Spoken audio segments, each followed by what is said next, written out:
저는 오늘 열왕기상 21장 7절에서 10절 말씀에 근거해서 하나님의 말씀을 대적하는 이세벨이라는 제목으로 같이 은혜를 나누기를 원합니다. 제목을 한번 따라해 보실까요? 하나님의 말씀을 대적하는 이세벨. 아멘.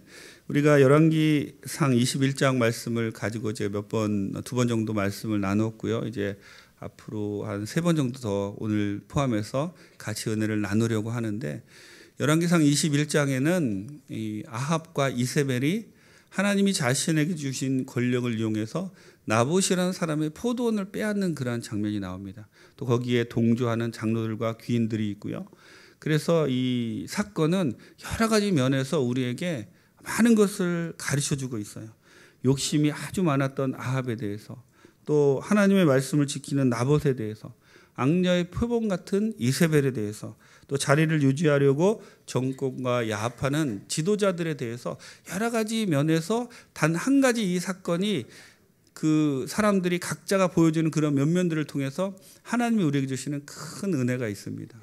먼저 아합을 살펴보면 지난번 우리가 1절부터 2절 말씀을 가지고 같이 은혜를 나눴는데, 전쟁을 치르고 이 사건이 있기 전에 2번이나 전쟁을 치르고 아람과 전쟁을 치르고 이제는 전쟁을 치렀다는 것은 군사들도 많이 죽었을 것이고 국고도 많이 소비되었는데, 그런 어려운 가운데 백성들을 돌보지 아니하고 하나님이 그를 왕으로 세워주셨는데 그냥 그 눈앞에 있는 나봇이라는 사람의 포도원을 탐내는 그러한 모습, 또 2번과 아람의 전쟁을 치르면서 아람 왕 베나닷을 살려줌으로 말미암아 하나님께 크게 책망을 받았는데, 그 책망도 받은 지 얼마 안 됐는데 순식간에 잊어버리고 또 범죄하는 이 아합의 모습을 통해서 참 우리의 모습과 비슷하다라는 것을 좀 많이 생각해 볼 수 있었고요.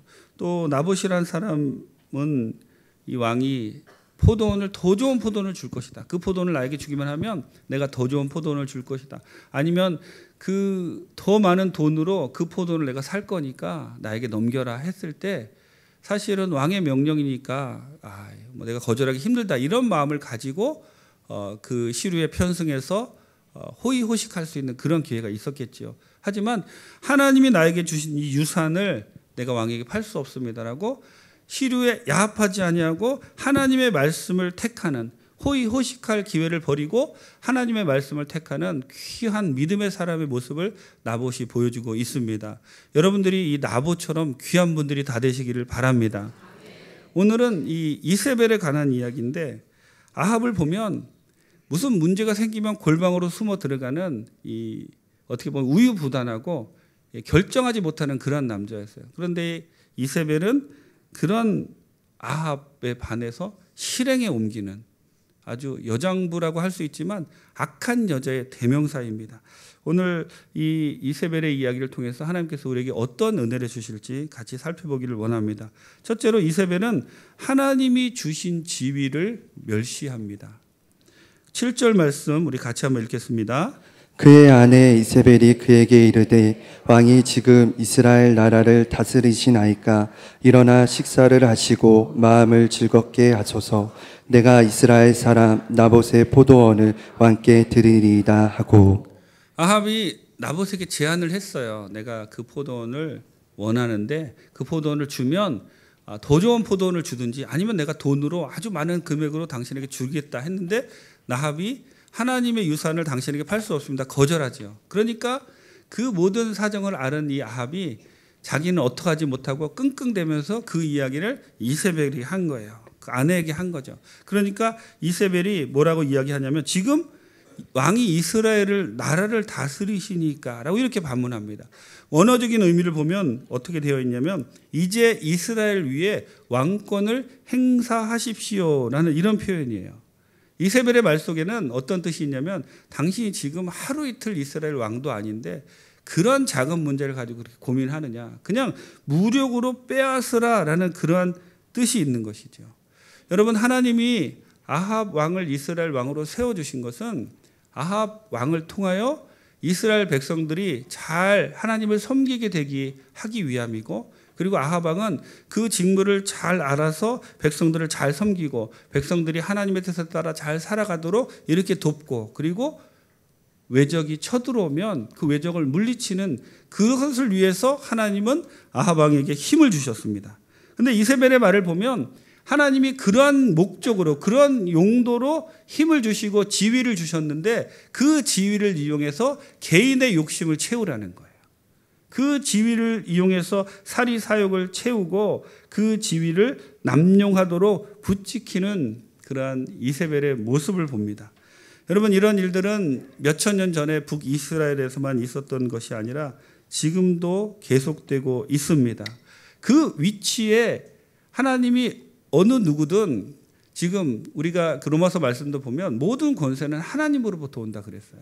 그러니까 하나님이 대통령을 세우던 그 밑에 뭐 국회의원을 세우던 또 우리 교회를 보면 담임 목사님 또 뭐 우리 전사님들 목사님들 또 우리 장로님들 또 권사님들 재직들 어느 위치에 우리가 있던 그 위치에 지금 하나님이 우리를 세워주신 거예요. 하나님이 세워주시지 않으면 그 위치에 우리가 올라갈 수가 없습니다. 또 그 위치에서 또 위치가 어느 정도 되면 그 위치에서 행사할 수 있는 힘과 또 그 위치에서 행사할 수 있는 왜냐하면 그런 그 위치에 맞는 그런 권위를 주는 것이죠. 그런데 그런 권위를 부여하는 이유는 무엇이냐면 성도님들을 잘 섬기라는 거예요. 우리 지역장님, 구역장님들은 지역원들, 구역원들을 잘 섬기라는 거예요. 우리 장로님들도 성도님들 잘 섬기라는 겁니다. 우리 주회종들도 성도님들을 잘 섬기라는 거예요. 그런데 그것을 우리가 이용해서 개인의 욕심을 차리다 보면 하나님이 우리에게 맡겨주신 그 지위, 그 목적에 맞지 않는 행위를 하게 되고 그런 행동을 하게 되고 그 행동의 결과는 무엇이냐면 하나님이 그 위치를 주셨으니까 하나님이 주신 그 위치를 무시하는 결과로 초래하는 것이고 그리고 결국은 하나님을 무시하는 자리까지 이어진다는 거예요. 그냥 우리는 보통 생각하기를 지금 그냥 내가 갖고 있는 힘을 가지고 그냥 사용하는데 무슨 문제냐라고 할 수 있지만 그 하나님이 우리를 세우신 목적에 맞지 않게 사용하면 하나님이 우리를 세우셨는데 우리를 보시고 후회하시게 될 것이고 우리가 하나님이 우리를 세워주신 것을 망각하게 되는 것이고 하나님을 무시하는 그러한 단계까지 이루어질 수 가게 된다는 그러한 뜻입니다. 그러므로 하나님이 주신 위치에서 어떻게 해서든지 주님 세워주신 그 목적에 맞게 그 위치를 잘 감당하시는 여러분 되시기를 바랍니다. 우리가 가정에서는 어머니로 아버지로 그 위치를 잘 감당해야 돼요. 또 우리 교회에서는 구역장, 지역장 또 여러 재직들로 그 위치를 잘 감당할 때 하나님 주신 복도 받아 누릴 수 있는 것입니다. 절대로 이렇게 이세벨처럼 하나님 주신 지위를 이용해서 자기 자신의 이익을 채우면 절대로 안 된다는 것이죠. 지금 나의 위치가 하나님이 허락하시고 세우신 자리라는 것을 생각하며 늘 조심하고 또 조심할 때 그 위치에 맞는 직무를 잘 수행할 수 있음을 우리는 늘 생각을 해야 됩니다. 좀 길지만 우리 사무엘상 8장 11절에서 19절 같이 한번 읽겠습니다. 이르되 너희를 다스릴 왕의 제도는 이러하니라. 그가 너희 아들들을 데려다가 그의 병거와 말을 어거하게 하리니 그들이 그 병거 앞에서 달릴 것이며 그가 또 너희의 아들들을 천부장과 50부장을 삼을 것이며 자기 밭을 갈게 하고 자기 추수를 하게 할 것이며 자기 무기와 병거의 장비도 만들게 할 것이며 그가 또 너희의 딸들을 데려다가 향료를 만드는 자와 요리하는 자와 떡 굽는 자로 삼을 것이며 그가 또 너희의 밭과 포도원과 감람원에서 제일 좋은 것을 가져다가 자기의 신하들에게 줄 것이며 그가 또 너희의 곡식과 포도원 소산의 11조를 거두어 자기의 관리와 신하들에게 줄 것이며 그가 또 너희의 노비와 가장 아름다운 소년과 나귀들을 끌어다가 자기의 일을 시킬 것이며 너희의 양떼의 10분의 1을 거두어 가리니 너희가 그의 종이 될 것이라. 그날에 너희는 너희가 택한 왕으로 말미암아 부르짖되 그날에 야훼께서 너희에게 응답하지 아니하시리라 하니 백성이 사무엘의 말 듣기를 거절하여 이르되 아니로소이다. 우리도 우리 왕이 있어야 하리니. 아멘. 이 말씀은 사무엘상 8장에서 이스라엘 백성들이 사무엘에게 나와서 왕을 요구할 때 하나님이 그들에게 경고하신 그러한 장면입니다. 쭉 우리가 읽은 것처럼 이런 경고를 하나님이 하시는데도 백성들은 아닙니다. 우리도 왕이 있어야 하겠습니다라고 이렇게 요구해서 하나님 왕을 주신 거예요. 그래서 사울 왕이 이제 왕으로 초대 왕으로 이제 등극을 하게 되고 이어서 다윗 또 솔로몬 쭉 이어서 아합까지 온 겁니다. 남북 이스라엘로 갈라지면서 즉 하나님의 경고가 그대로 이루어지는 것이죠. 여러분 우리가 가끔 그런 이야기들 하지요. 뭐냐면 그 사람이 그럴 줄 몰랐다. 뭐냐면 갑자기 정말 순하고 착하고 정말 겸손하고 그런 사람인데 이 사람이 완장을 차니까 바뀐 거예요. 그래서 사람은 완장을 채워줘 봐야 안다. 그런 말이 있죠. 갑자기 사람이 바뀌어서 자신에게 그 하나님 주신 그 직위에 맞지 않게 막 소리도 지르고 막 다른 사람을 막 야단도 치고 그런 모습들을 보면서 우리는 절대로 그렇게 해서는 안 되겠다. 하나님이 주신 그 지위를 잘 이해하는 사람이면 그렇게 할 수 없는 것이지요. 여러분 우리에게 맡겨주신 그 지위, 주님 맡겨주신 그 목적에 맞게 사용하는 여러분 다 되시기를 바랍니다.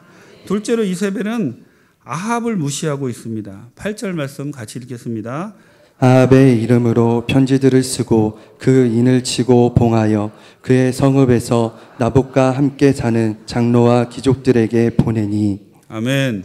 이제 드디어 이세벨이 본격적으로 그 일을 해결하기 위해서 이제 행동을 합니다. 보면 아합의 이름으로 편지를 쓰고 도장을 찍고 이스라엘 성으로 보내지요. 근데 여러분 잘 생각해 보세요. 지금 이스라엘 왕은 누구지요? 아합입니다. 이세벨은 누굽니까? 왕비죠. 왕비라도 그녀는 왕이 아닌 거예요. 이런 일을 할 자격이 없습니다. 아합의 묵인을 감안하더라도 이것은 남편에 대한 아내의 본분을 이탈한 것이고 또 함부로 왕의 자리에 앉아서 국가의 중요한 문서를 마음대로 작성한 중대한 범죄인 겁니다. 이세벨은 지금 남편의 근심을 덜어주려고 자기가 나서서 스스로 일을 꾸미고 있지만 아이러니하게도 남편의 근심을 덜어주기 위해서 자기가 일을 해결하지만 그러면서 남편을 무시하는 일을 하고 있다는 거예요. 이 일이 알려지면 아합은 왕으로서도 또 국민들과 백성들에게 남편으로서도 모든 사람들에게 아마 조롱을 받게 될 것이고 체면을 구겨지는 그런 일이죠. 만약에 진정으로 이세벨이 남편을 위하는 사람이었다면 그의 욕심을 불의한 방법으로 채워주는 것이 아니라 남편이 주님의 뜻을 잘 따르도록 도와주는 것이 그녀의 도리이지요. 물론 우리가 이세벨에게서 약한 이세벨에게서 그러한 일들을 기대하기 어렵겠지만 우리는 이세벨을 보면서 우리를 되돌아봐야 돼요.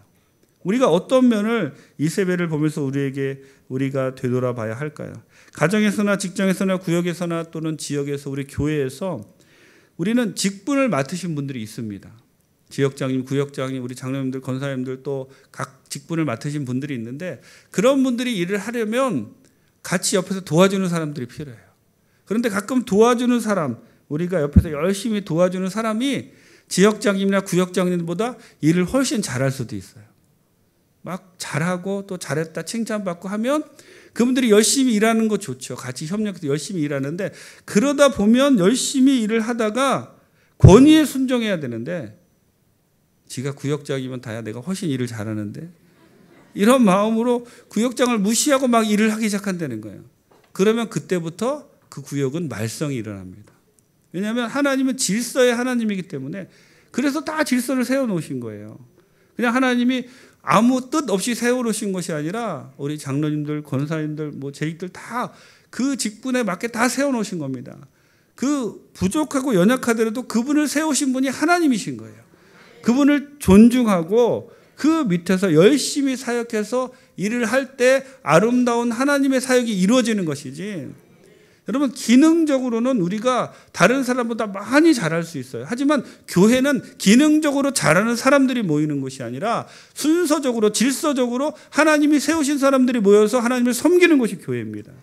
그런데 자기가 일을 잘한다고 전부를 무시하고 그냥 자기가 일을 다 해나가게 되면 결국 그런 지역 구역에서 말썽이 많이 생기게 되는 거예요. 이세벨과 같이 이렇게 자신이 일을 해결하려고 남편을 무시하는 그러한 일들을 벌이게 되는 것이죠. 여러분 절대로 하나님이 세워주신 질서 아래서 순종하는 여러분 되세요. 그 안에서 하나님이 복을 주십니다. 그 질서 아래서 순종하고 나갈 때 그리고 나중에는 그것이 다 인정받게 되는 거예요.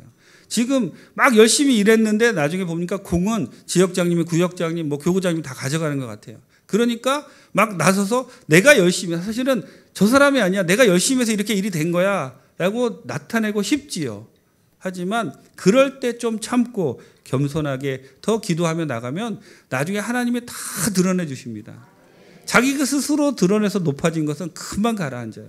하지만 하나님이 높여주신 것은 계속해서 주님이 지켜주시고 보호해 주실 줄 믿습니다. 이것이 주님께서 우리에게 가르쳐주시는, 오늘 이세벨을 통해서 가르쳐주시는 그러한 법칙입니다. 또한 집에서 또 구역과 지역에서 남편이나 아내들, 자녀들이 잘못 길을 가고 있는데 그것을 그냥 보고 있으면 안 됩니다. 이세벨과 같이 동조하면 안 됩니다. 그런 것들 눈물로 기도하면서 끊어내야 되고요. 그들이 돌이키도록 계속해서 하나님의 말씀으로, 기도로 그들에게 권면하여 다 주님 품으로 돌아오게 해야 할 줄 믿습니다. 그런 여러분들 다 되세요. 2020년 우리 자녀들 신앙이 다 회복하기를 원합니다. 우리 남편들, 아내들, 주님을 모르는 사람들 다 주님 영접하기를 원합니다. 우리 자녀들 중에서 부모님들이 영혼 구원 받지 못한 분들 다 영혼 구원 받게 되는 놀라운 역사가 나타나기를 원합니다. 2020년에는 기적이 일어날 줄 믿습니다. 그러한 질서 아래서 우리가 주님을 바라보고 주님을 섬기고 예배드리고 사역할 때 그러한 일들이 일어나는 거예요.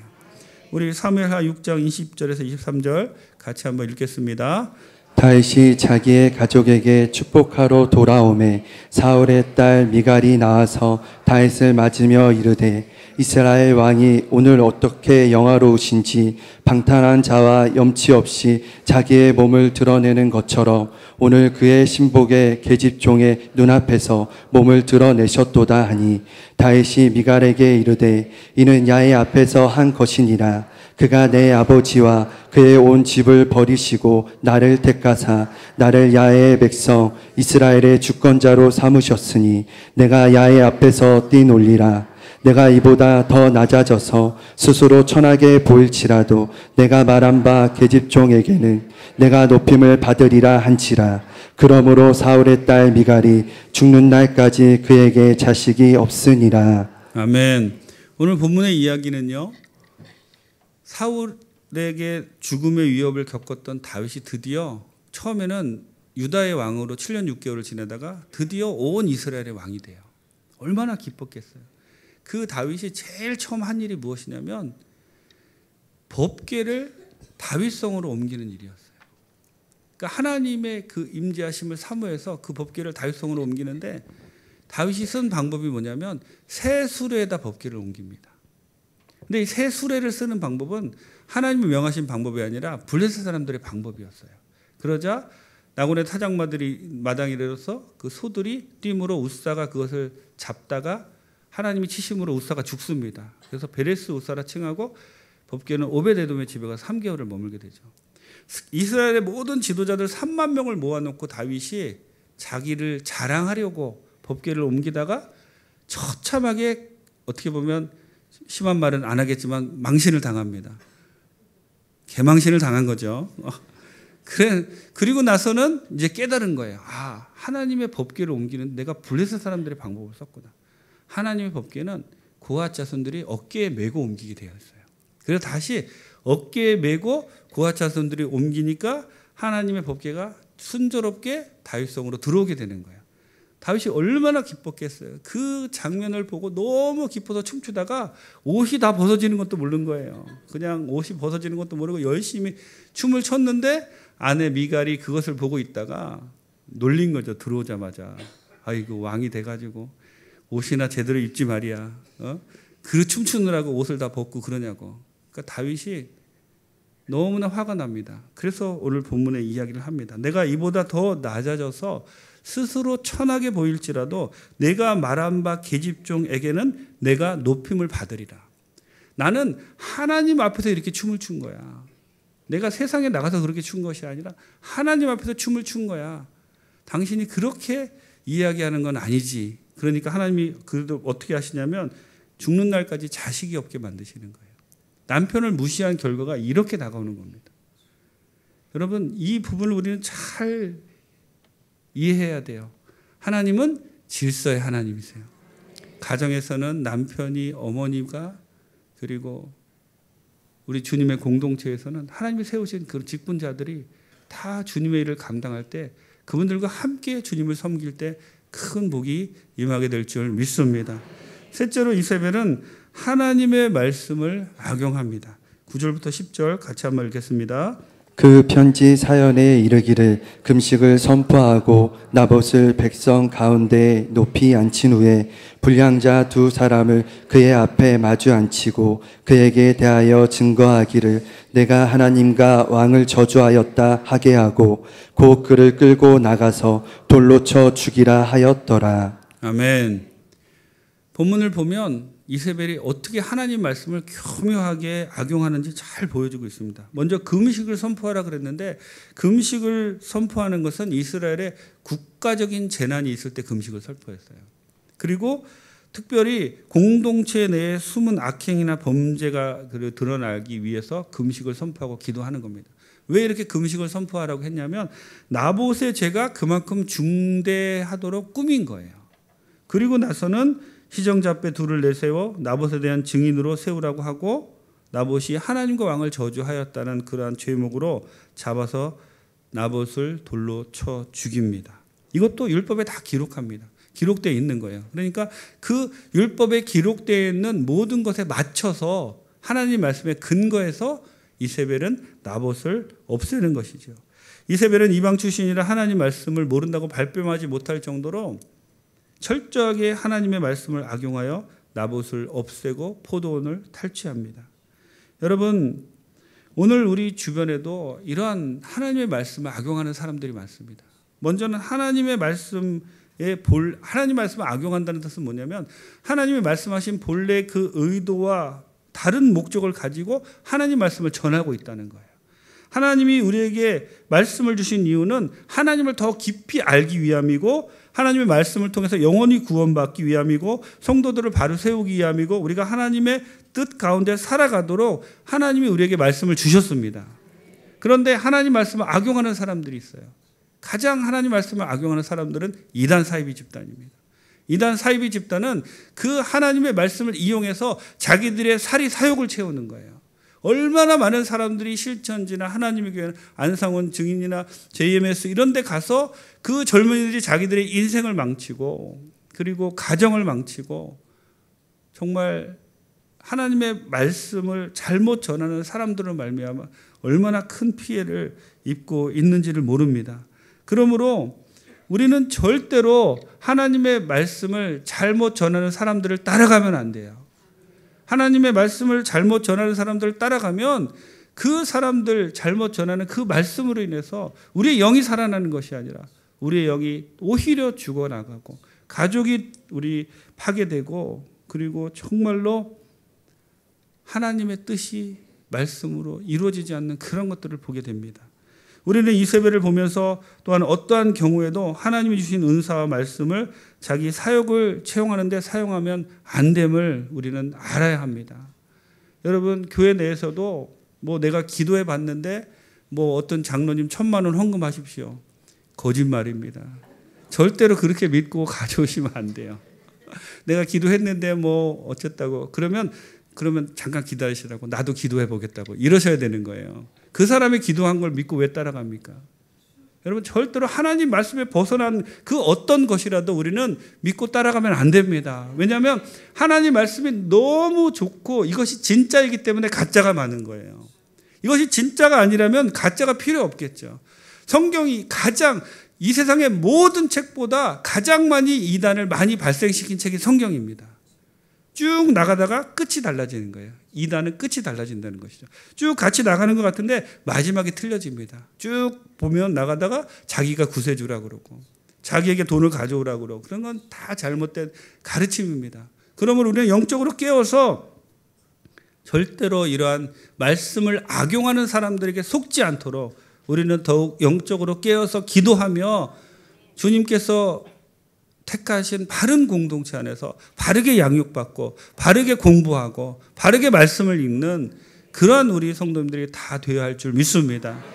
절대로 이단 사설에 속지 마시고 하나님의 말씀을 악용하는 사람들에게 속지 마시고 절대로 주님의 말씀이 정말 우리를 살리는 것처럼 우리를 죽이기도 한다는 것을 잊으면 안 되는 우리 지혜롭고 뱀같이 지혜롭고 비둘같이 순결한 우리 성도님들 다 되어서 2020년에는 이단에 사로잡혀 갔던 사람들 다 돌이키고 우리 자녀들도 다 돌이키고 그리고 더욱 바르게 깨어서 기도하는 우리 모든 성도님들 다 되시기를 주님의 이름으로 축원합니다. 시편 94편 20절 같이 한번 읽겠습니다. 율례를 빙자하고 재난을 꾸미는 악한 재판장이 어찌 주와 어울리리이까. 아멘. 디모데전서 6장 5절입니다. 마음이 부패하여 지고 진리를 잃어버려 경건을 이익의 방도로 생각하는 자들의 다툼이 일어나느니라. 아멘. 오늘 제가 이세벨을 통해서 세 가지 말씀을 드렸습니다. 첫째로 이세벨은 하나님이 주신 지위를 무시하는 그러한 사람이었고, 둘째로 이세벨은 자기 남편인 아합을 무시하는 사람이었어요. 그리고 이세벨은 하나님의 말씀을 악용하는 그러한 사람이었습니다. 우리 스스로 이세벨을 보면서 우리 스스로가 우리를 다시 한번 점검해 봐야 되고, 절대로 하나님의 말씀을 악용하는 그런 사람들을 따라가서는 절대로 안 된다는 것을 늘 명심하시고 주님 앞에서 여러분을 지키시고 가정을 지키시고 교회를 지키시고 더욱 성령 충만하게 나가는 2020년 주님 안에서 승리하는 여러분 다 되시기를 주님의 이름으로 축원합니다. 기도하시겠습니다. 좋으신 하나님 감사합니다. 오늘 주님께서 우리에게 이세벨의 이야기를 통하여 귀한 깨달음을 주시니 감사합니다. 우리가 절대로 하나님 주신 지위를 악용하여 자신의 이익을 채우지 않게 도와주옵시고, 하나님 우리가 하나님께서 맡겨주신 그 지위를 무시하는 그런 일을 하지 않게 도와주옵시고, 하나님의 말씀을 악용하는 사람들을 따라가지 않도록 도와주옵소서. 거룩한 성령께서 우리를 도와주시어서 2020년도에는 더욱 주님 안에서 말씀으로 생기로 새로워지고 영적으로 성숙하는 우리 성도님들 다 될 수 있도록 주님이 도와주옵소서. 은혜를 감사드리옵고 예수님의 이름으로 기도드립니다.